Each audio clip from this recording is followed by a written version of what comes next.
With the announcement of the Cuphead DLC, I thought this would be the perfect time to revisit Cuphead.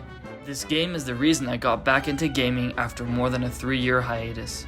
But what was it about this game that made it so special? Was it the easy to learn and hard to master gameplay? Was it the gorgeous art style? Or was it the simple yet effective story? These are all things I will talk about during this video, while also explaining if I think this will end up having an effect on its sequel, Cuphead the Delicious Last Course. Think about something almost every game has. Obviously a climax, and for a huge chunk of games it's the final boss fight, a battle that has been anticipated. In fact, it's what games have been building up to. There's nothing more satisfying than taking down a final boss. Now imagine a game where every level feels like that. That's what Cuphead is. There are no missions to tediously search around a boring map for useless collectibles. I'm just gonna leave this here. You think what you want? It goes straight to the meat and potatoes, and damn, are they good. Even the run and gun sections are so well thought out that they can be beaten in a plethora of ways. Gameplay wise, I think the Cuphead sequel should be safe. The second game should play the same. Cuphead's art style is called rubber hose animation. I think it's gorgeous, just look at the art. There's not much else I really want to say about the art style. Since art is subjective, it's really up to you if you like it or not. But I think the gameplay and the art style fit well together. It's smooth and beautiful.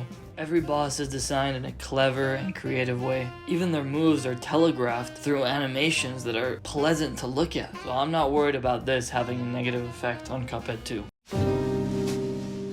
I didn't expect much from the Cuphead story. Initially it just seemed like a simple tale of bad guy versus good guy. But if you look deeper, the story is much more complex. For example, look at the time period of the animation. It's in the 1920s. Interesting how it's a story about the dangers of gambling in a time when gambling was illegal.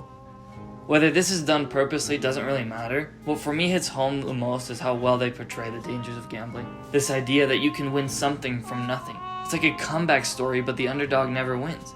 Cuphead portrays this simply. It's a basic but powerful tale. Two kids decide to gamble and lose their souls. They must get back their own souls by attaining other people's soul contract. Simple yet effective storytelling that in the end teaches a powerful message. Don't gamble. Here's where I'm worried about the Cuphead DLC. How's the story going to transition? I'm curious to see what they do this time around. Who are these bad guys Cuphead and Mugman are defeating? Does Miss Chalice play a role in this somehow? Will this tie in with the gambling storyline?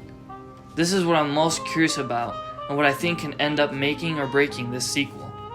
I guess we'll have to see what Studio MDHR does with this new Cuphead game, but I can say one thing for sure. Mark my words, Cuphead, the Delicious Last Course, will be a good game.